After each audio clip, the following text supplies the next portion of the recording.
And joining us live now from Minneapolis, Minnesota, is Taher Herzallah. He is Director of Outreach and Grassroots Organising at the organisation American Muslims for Palestine. Let's get into a number of the news lines that we've been discussing over the last few minutes. Perhaps most interestingly, given where you are, this apparent increasing division, perhaps that's putting it too strong, but certainly criticism coming from the White House of at least elements of Israeli policy, some, it seems, off camera of Benjamin Netanyahu by implication as well. What do you make of that? Well, it's very clear that internally the United States is very cognizant of the fact that Israel is committing genocide in Gaza. And these recent statements by the President of the United States, Joe Biden, indicate the internal conversations in the White House are very clearly pointing to one thing, and that Israel is committing crimes against humanity, and that the United States is having a hard time digesting those crimes. And now the division between Benjamin Netanyahu and Joe Biden is becoming more evident. And the president's statement last night indicates that the American appetite for Israel's crimes in Gaza.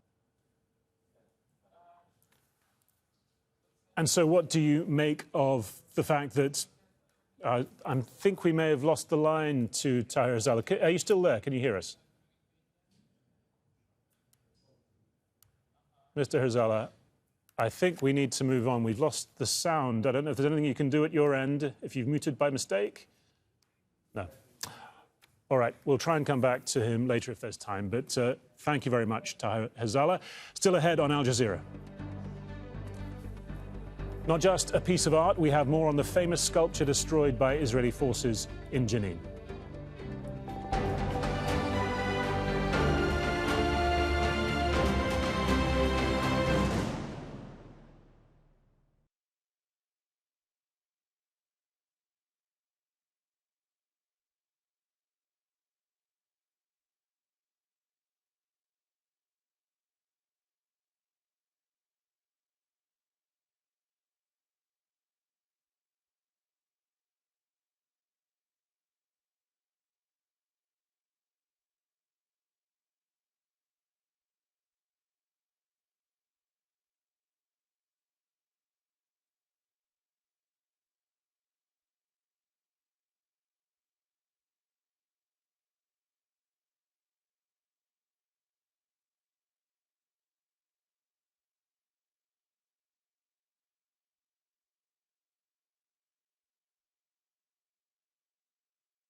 Welcome back. You're watching Al Jazeera. A reminder of our top stories this hour.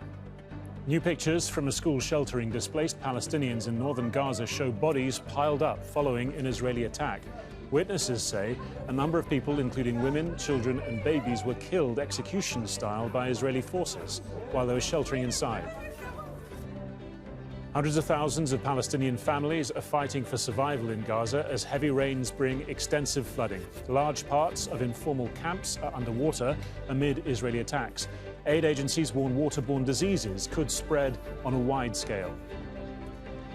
An Israeli raid in the occupied West Bank is continuing more than 24 hours, nearly 48 hours after it started in the city of Jenin. 7 people have been killed.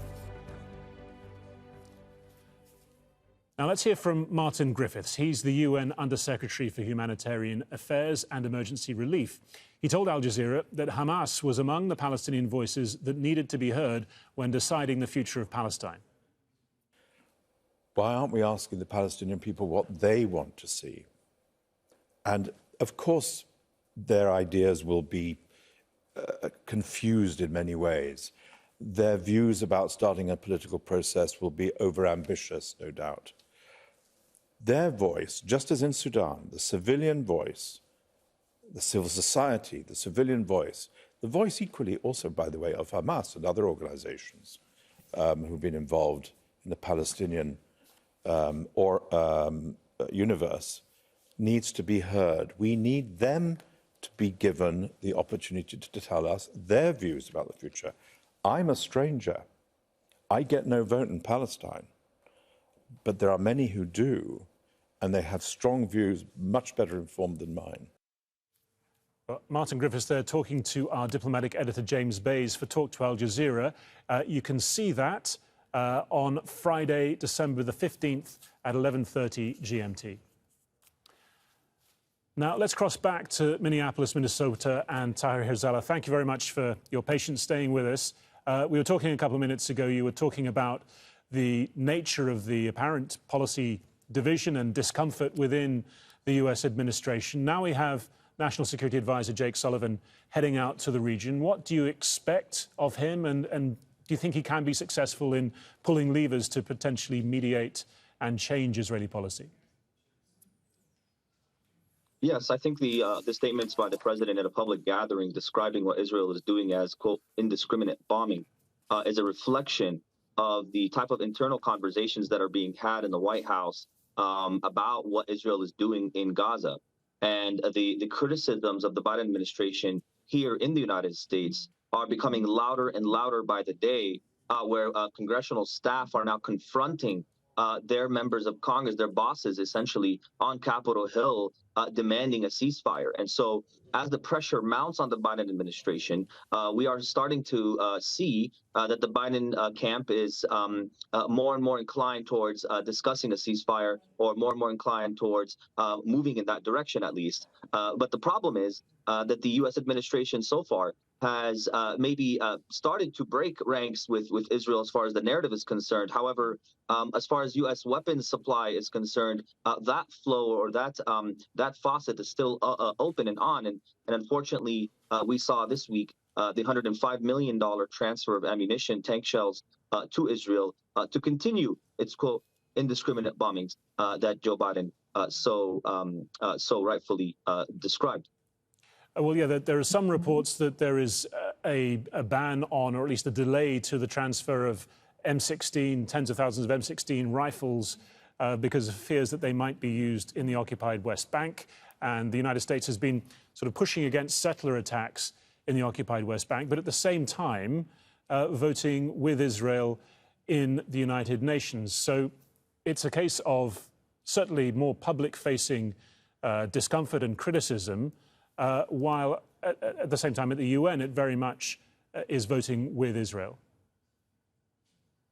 Absolutely. I think the United Nations General Assembly made a very strong rebuke of Israel yesterday, with more than 153 nations demanding a ceasefire, and only 23 nations abstaining, with 10 voting against. And even if you look at the abstentions, America's greatest allies, UK, France, Germany, Italy, Spain, refused to vote against the ceasefire despite American pressure to do so. And that is an indication of the fact that even in Europe, America's closest allies, they cannot stomach yet another massacre, yet another invasion of a hospital, and the more images of the bodies of Palestinian children decapitated due to Israeli bombardment. And so this is a clear indication that despite U.S. pressure and despite what the United States may be trying to do in building international consensus in support of Israel's invasion of Gaza and its continued occupation of Gaza, it's clear that that is an uphill battle that the United States cannot win.